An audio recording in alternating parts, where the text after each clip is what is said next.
Okey,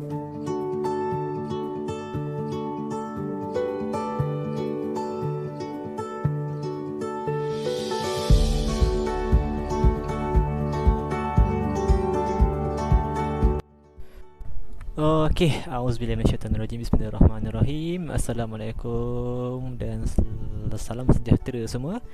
Okey, baiklah. Jadi bertemu kita lagi pada tajuk. Okey, pada tajuk baru. Okey, untuk pendidikan Islam tahun 5. Okey, by the way, apa khabar semua? Okey, Ustaz harap kamu semua dalam keadaan yang baik-baik sahaja.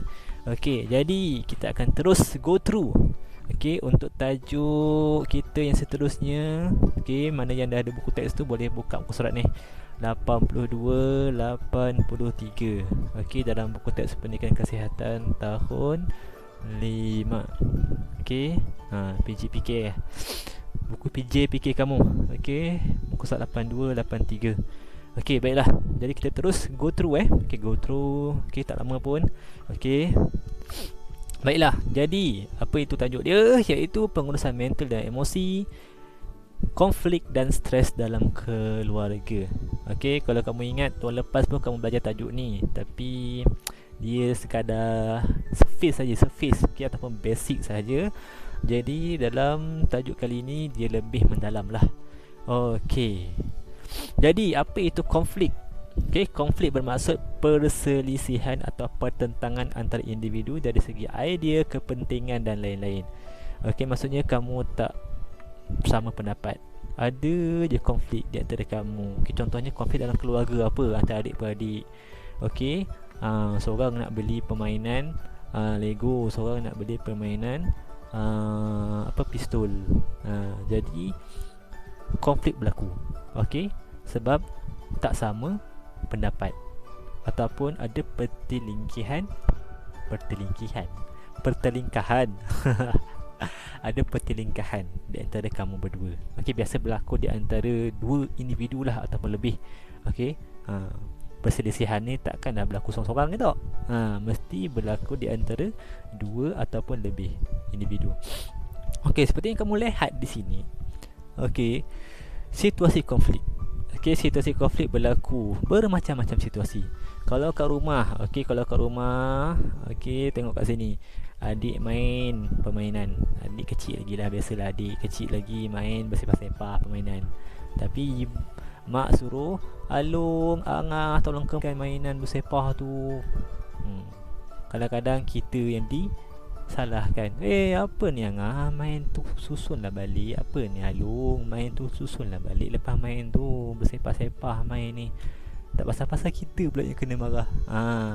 Padahal adik yang buat. Okey. Jadi kita berlaku satu ketidakpuashatian, tak puas hati dengan adik kita. Tapi itu tak baik Okey, tak baik. Itu kamu kena buang jauh-jauh. Okey, redor je lah. Okey, kemas pun dapat pahala ke tak? Jadi kita pun redor lah, kemas je lah. Okey, dan pahala mengemas satu, pahala ikut cakap mak ayah satu. Banyak pahala kita dapat. Okey, apa lagi situasi? Berebut tempat duduk. Kat rumah biasa berebut tempat duduk ni kurang lah. Biasa berebut ni game. Okey, handphone. Ini biasa berlaku. Tab ke kan? Dah bendanya ada satu je. Nak 2-3 orang. Nak bagi semua main serentak memang tak dapat lah. Okey, jadi kena gili-gili. Ada Alung ni, dia tahu dia besar, dia main lama. Lepas tu Angah dengan adik ni, Alung, dah lah tu. Mulalah bergaduh. Okey, itu pun boleh berlaku punca konflik. Okey, rebut mainan macam tadi lah. Okey, sama aja. Okey, jadi ini adalah salah satu punca konflik lah yang biasa berlaku. Kadang-kadang nak makan, nak duduk kursi ni, kadang-kadang dia tak nak bagi kursi ni. Kadang-kadang berebut cawan, berebut pinggan. Okey, berebut remote control, remote TV. Okey, berebut apa lagi? Buku lah, tempat tidur lah, macam-macam benda berebut. Okey.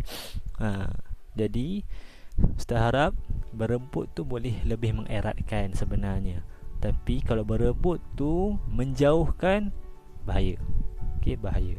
Alright. Kesan konflik. Okey, kesan konflik ni adalah kesan yang tak baik lah. Okey, apa yang berlaku kalau kita asyik bergaduh di antara satu sama lain? Pertengkaran. Okey, bergaduh, mulut bertengkar. Tak nak kawan, tak nak kawan. Biasalah tu. Okey, keduanya putus asa. Okey, dah lah. Tak nak cuba sesuatu yang baru. Okey, mengalah cepat sangat. Okey, dan selalu marah, cepat marah. Lepas tu kemurungan dan gangguan kesihatan. Okey, bila kemurungan, dia tak nak bergaul dengan orang lain, duduk yang seorang-seorang. Okey, tak nak luahkan apa yang dia rasa pada orang lain. Okey, bila benda ni sentiasa kamu buat, akan berlakulah masalah kesihatan. Okey, selalu tak sihat, makan tak cukup, tidur tak cukup, overthinking. Okey, jadi itu bahaya. Bila overthinking ataupun fikir benda yang bukan-bukan, tak luahkan pada orang lain, tak bagi tahu apa masalah dia, benda tu boleh membawa kepada perkara yang lebih buruk. Jadi hati-hati. Okey, hati-hati. Luahkan. Cari orang yang kamu percaya, luahkan pada mereka. Kalau boleh mereka yang berkelayakan. Okey, contohnya kaunselor ke, okey, mak ayah. Okey, mak ayah yang faham lah. Okey, mak ayah yang faham, yang membina kita. Okey, alright. Kawan-kawan pun boleh, cikgu pun boleh. Cari orang yang kamu percaya. Okey, seterusnya, langkah mengatasi. Langkah mengatasi, first kali kamu kena tahu apa punca konflik kamu. Contoh, punca konflik gaduh pasal telefon. Nak main telefon. Okey, apa yang kamu boleh buat dengan masalah tu? Yang kedua, rujuk orang dewasa yang boleh percayai seperti ibu bapa, kaunselor, guru, macam Ustaz kata tadi. Okey, jadi kalau telefon, biasa telefon ni kat rumah, siapa ada? Mak ayah. Okey, jadi bagi tu mak ayah, ayah Halung ni main sejam lebih dah, patut seorang main sejam je, mana Cik macam ni. Okey, jadi ayah pun akan pergi ke step nombor 3, laksanakan cadangan dana sihat. Okey Alung, macam ni. Alung punya time kan kita dah setuju, seorang sejam. Apa berlaku kalau orang yang mungkin janji ni Allah tak suka, Allah marah, dapat dosa? Cakap elok-elok pada anak. Okey, buat bagi penerangan. Okey, bagi dia faham. Okey, nasihat dia. Dan yang terakhir, buat penilaian tindakan yang dia ambil. Okey, timbal balik. Okey, apa yang kita buat tu adil ke tidak pada semua orang. Okey, baik, seterusnya stres pula. Apa itu stres? Okey, tadi kita dah cerita pasal konflik, settle. Okey, stres pula. Stres adalah keadaan resah, cemas, tegang dan sebagainya akibat tekanan mental atau fizikal. Okey, jadi keadaan yang resah dan cemas, benda ni sangat bahaya. Sebab punca stres ni adalah konflik sebenarnya. Konflik yang berpanjangan, okey, konflik yang dah berlaku lama akan boleh menyebabkan stres. Kamu pergi sana sini, kamu tengah duduk seorang-seorang, tiba-tiba menggigil badan, tiba-tiba rasa cemas, tiba-tiba rasa macam takut. Itu bahaya. Okey, itu dah bahaya. Okey, situasi stres, apakah ia? Kalau tengok gambar ni, saya perlu jaga adik, peperiksaan semakin hampir, banyak lagi yang saya perlu ulang kaji. Tekanan kerana terlalu sibuk. Okey, dia nak jaga adik, dalam masa yang sama dia nak ambil exam, nak periksa. Dalam masa yang sama kadang-kadang tu nak tolong jaga mak ayah yang sakit. Banyak bebanan yang berlaku dalam diri dia. Okey, itu yang boleh menyebabkan pressure ataupun tekanan. Yang kedua, pergaduhan antara adik-beradik. Okey, antara beradik asyik gaduh je hari-hari, tak puas hati. Ada je benda yang tak puas hati hari-hari. Kadang-kadang benda kecil je. Kadang-kadang apa? Berus gigi terguna tanpa sengaja. Ubat gigi ambil terlebih sikit. Kau punya ubat gigi ni asal kau ambil lebih banyak aku punya sikit je. Benda tu pun boleh jadi gaduh. Okey, itu situasi yang kedua. Dan situasi yang ketiga, hilang keyakinan diri. Okey. Hilang keyakinan ni, dia tak yakin yang dia boleh buat satu perkara tu. Contoh, okey, dah bergaduh dengan kakak dia. Lepas tu dia fikir, kenapalah kakak tak nak bercakap dengan aku, apa salah aku. Dia suka overthinking. Padahal kakak dia tak ada salah apa-apa pun dengan dia. Dia tak ada masalah apa-apa pun dengan dia. Dia yang over. Okey, dia yang over. Okey, itu pun bahaya. Okey, kesan stres. Apa yang berlaku kalau golongan orang yang terlibat dalam situasi atas ni, apa yang berlaku pada dia? Dia mudah murung.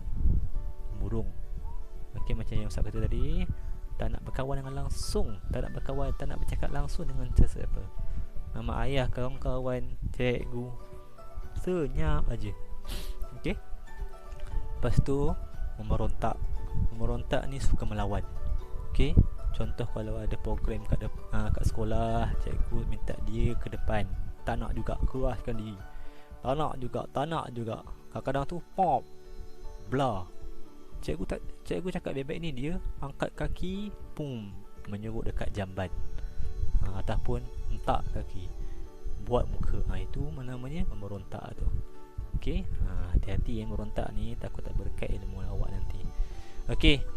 Seterusnya, putus asa. Dia tak nak mencuba lagi dah. Okey. Dah belajar penat-penat ni, tapi aku masih dapat nombor 2 je, tak dapat pun nombor 1. Tak naklah belajar lagi. Jangan. Okey. Cuba yang terbaik. Okey. Sampai kamu dapat potong kawan kamu yang nombor 1 tu, ataupun lebih baik lagi. Okey. Bertindak di luar kawalan. Okey. Kadang bergaduh dengan kawan, tiba-tiba dia pemarah. Dah konflik dah lama, stres pula tu, macam-macam benda, pemarah, ambil kursinya, pam, hentak kepada member. Itu dah bertindak di luar kawalan. Okey. Dan yang paling teruk ni, gangguan mental. Jadi gila. Dia dah terlalu banyak bebanan dia, tak luahkan pula tu pada sesiapa, boleh jadi gila. Esok keluar bilik, dah macam gila kan. Okey, ini paling bahaya.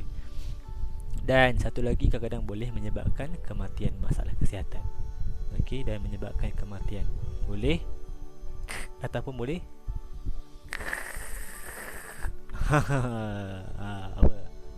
bunuh diri lah. Okey, itu yang paling bahaya sekali. Okey, langkah mengatasi. Okey, penawar stres, amalkan 10B yang berikut. Okey, apa dah 10B tu?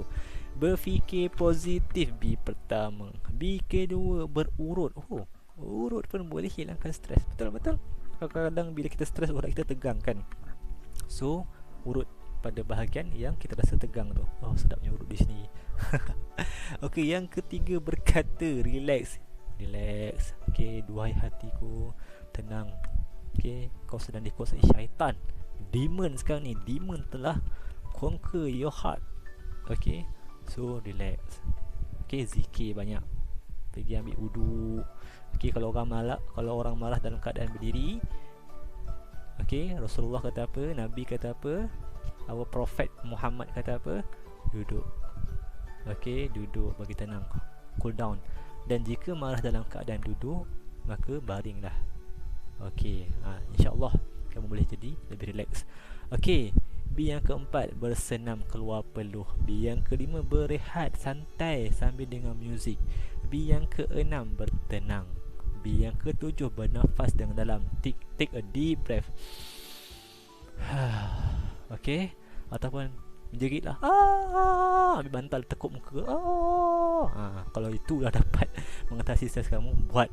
Okey, selagi yang mana tak melanggar, tak mengganggu orang lain, buatlah. Okey. B yang ke-8, beribadah. Okey, ikutlah agama masing-masing macam mana. Okey, cara beribadah. B yang ke-9, bercakap dengan seseorang, luahkan dengan seseorang. Okey, tentang apa yang kamu rasa. Dan B yang ke-10, beriadah. Okey, beraktiviti. Okey, kemas rumah. Okey, apa yang kamu suka? Main skipping. Pergi bersia-sia kat luar rumah, naik basikal. Okey, jadi banyak benda yang kita boleh buat untuk mengatasi stres kita ni. Okey, Baiklah, jadi itu sahaja yang Ustaz rasa tentang perbincangan tentang tajuk konflik dan stres dalam keluarga ini. Okey, jadi Ustaz ada singgah. Ustaz ada tinggalkan Google Form, soalan Google Form, soalan quiz Google Form di ruangan description di bawah. Okey.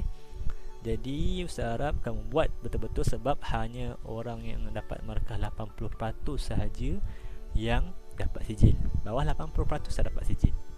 Okey?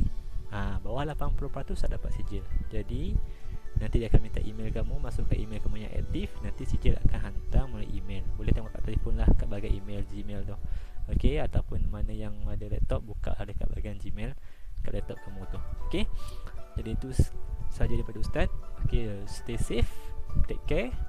Okey, duduk di rumah, jangan pergi mana-mana. Okey, jadi itu saja daripada Ustaz. Okey, Assalamualaikum warahmatullahi wabarakatuh. Bye bye.